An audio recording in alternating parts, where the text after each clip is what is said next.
Hello everyone. In this video we will see the second ARC report. So in second ARC we have multiple reports. So third report, basically the third report of second ARC is titled Crisis Management, and this report is usually used for value addition in your GS3 topic, right? So in GS3 we have something called as disaster management, right? And usually in disaster management around two questions are asked. Usually most of the time only one question will be there, and max to max two questions are asked in GS3 from the disaster management topic, and the questions are of very basic nature.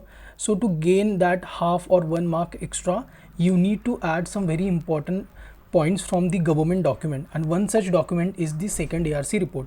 We have already seen second ARC third report, that is crisis management. So second ARC in itself is a huge document.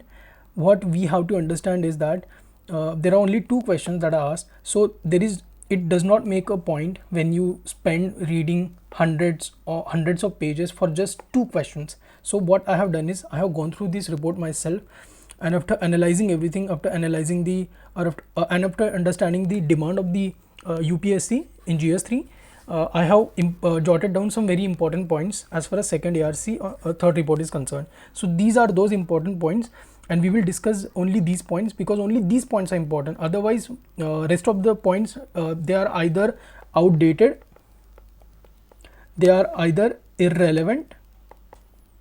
So this is the issue with second ARC. So now only important point we will discuss, and this would be enough as far as the disaster management portions value addition is concerned. So the first point that we will see here is the second ARC is asking the government of India to amend the Disaster Management Act so that the state government is given primary responsibility in disaster management and the central government is given only the supporting role. So whenever there is a disaster, for instance in 2022 there was a Morbi bridge collapse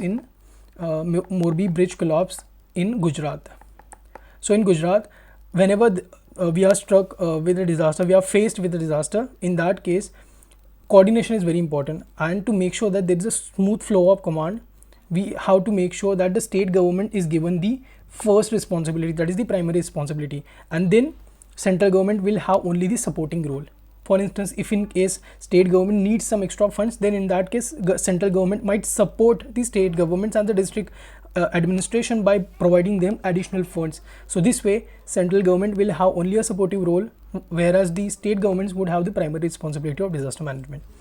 Second very important topic, what second ARC is asking the government of India to do is that there has to be a well defined role of the municipal and panchayat bodies. If you see presently, the Disaster Management Act of 2005 gives heavy powers to the district magistrate, that is the district administration. However, no such powers have been given to the municipal and panchayat bodies. So we already know that 73rd and 74th constitutional amendment acts have given constitutional status to municipal and panchayat bodies. However, their role has not been recognized in the disaster management. So what the second ARC report is saying, that municipal bodies and panchayat bodies should be given a well defined, well established role. In metropolitan cities, the mayor assisted by municipal commissioner to be directly responsible for the disaster management. We have already seen that the district magistrate has most of the powers as far as the dealing with disasters is concerned. Now what second ARC is asking us to make sure that the municipal commissioner has given some powers, however the major powers will be given to the mayor. So every city, you must be knowing that every city is has a municipal body, and this municipal body is headed by a mayor. This mayor is more of a ceremonial office because a mayor does not enjoy any executive powers as such. However, the municipal commissioner has executive powers. Mayor is the elected representative, whereas municipal commissioner is the appointee of the central government or the state government also. So what the second ARC is asking us to give more and more powers to the mayor, and mayor would be assisted by the municipal commissioner so that the accountability can be fixed on the part of the local elected representatives. Now third, risk assessment and hazard vulnerability analysis, where for instance India has, in the southern part we have around 7,000 kilometers of coastline, and because of this obviously this coastline would have some human settlements, and these settlements that are very close to the coastline, they are very vulnerable to flooding, right? And also obviously due to the climate change also. So vulnerable risk assessment and hazard vulnerability analysis has to be carried out, so that these vulnerable population, the maps are made, and and these maps will in turn help us in preparing disaster management plans, DM plans. We will see this in details. Seismic microzonation of vulnerable agglomeration. This is in the context of earthquakes, right? So in case of earthquakes, these seismic microzonation maps have to be prepared, so that we will know in advance as to which geographical area of India is more prone to earthquakes. Then mock drills and district disaster management plans. What are mock drills? These are basically the training ops.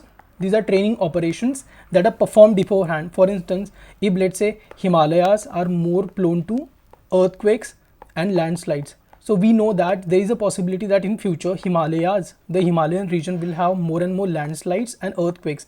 So what would be the response of the district administration, also the armed forces?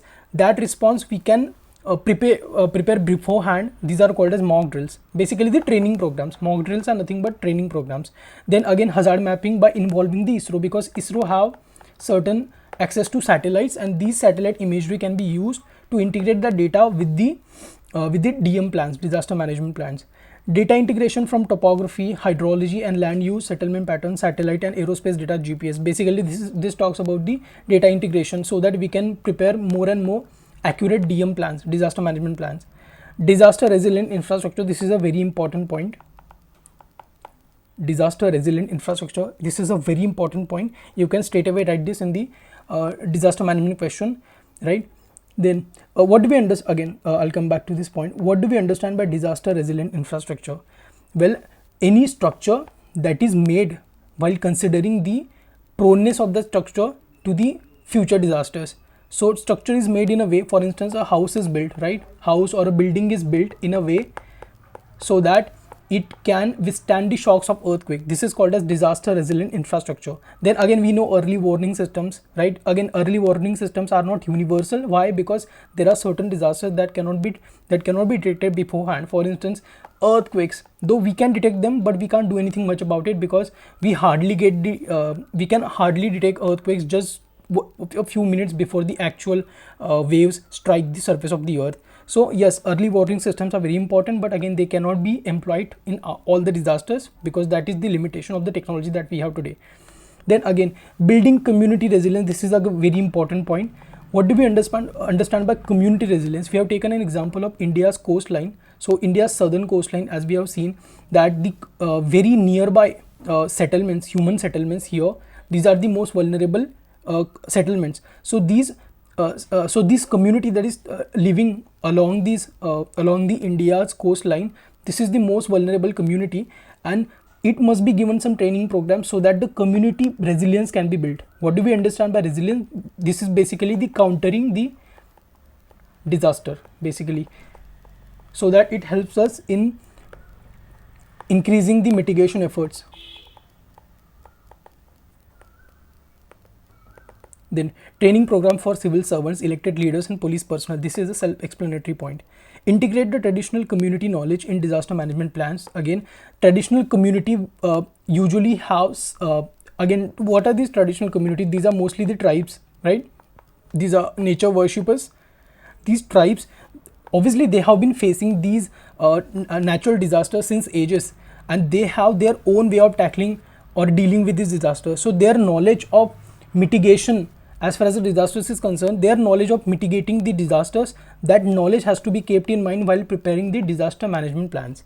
Standard operating procedures, SOPs, unity of command. Example, second ARC says that central and state government should work under the leadership of the district magistrate. We have already seen that DM Act 2005 gives a lot of powers to the district magistrate as far as the dealing with disaster management is concerned.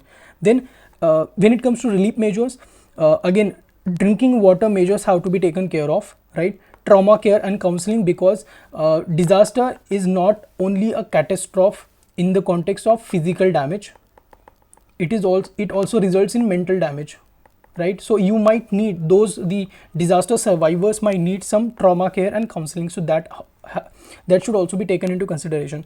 Then satellite imagery, use satellite imagery for objective assessment of the damage, objective assessment. Then civil defense, we have already seen this point. Okay, here we have seen the community resilience. So these are similar points. Crisis specific training to first responders like police, home guard, fire services. Again, this is like the training point only. It was mentioned here, right? Training program for civil servant, elected leaders and police personnel.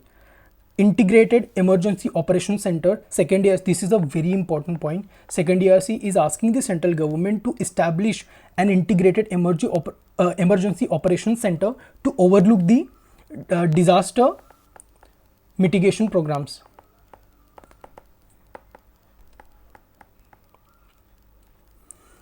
Next point, to organize emergency relief, national telephone number, right? So you might have seen in the movies that mostly in the US and in the European countries we have 911 as the emergency number. Similarly in India we have 112 as the emergency number. Now what second ERC is asking the government is to establish a national telephone number specific to disasters only, right? So if there's any disaster, you can directly contact this number and inform the authorities so that the response can be fastened in that sense. Involve private sector. Private sector participation is very important. Usually only the government departments are involved in disaster mitigation.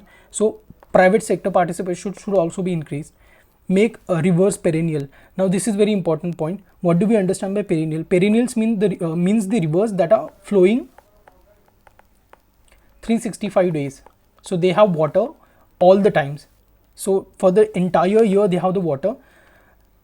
So why is second ERC is asking us to make rivers perennial? Now again we will understand a river. So this is, let's say, a river.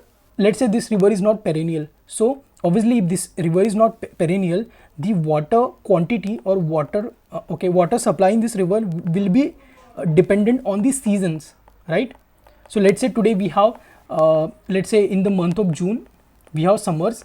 Okay, let's say in June it is possible that the river might overflow, so there might be overflowing of the rivers, and in dry months rivers might underflow. So we can see that these are the fluctuations as far as the water flow in the river is concerned. We have to minimize these fluctuations so that the extremes can be avoided, right? For instance, if the underflow is too much, it leads to droughts. If overflow is too much, it leads to flooding. So to avoid flooding and droughts, we have to make sure that the rivers are made perennial so that the fluctuations in the flow of rivers can be minimized. Next point, second ERC is also asking the central government to establish National Institute of Drought Management. Again, very important point. Again, the details of these institutions like National Institute of Drought Management and Integrated Emergency Operations Center, that is not important for prelims, but yes, in mains only this much can be written. Gender issues and vulnerable sections. Now second ARC is a comprehensive document, right? So it talks also about the vulnerable sections. So what are these vulnerable sections? See, whenever there is a disaster, for instance there is a flooding, right? So flooding would usually affect the vulnerable sections the most. What are these vulnerable sections? These are helpless sections. They don't have monetary resources.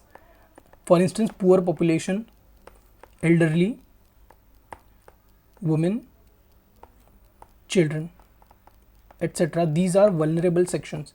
So second ERC is asking the district administration also to take into consideration the concerns of the vulnerable sections.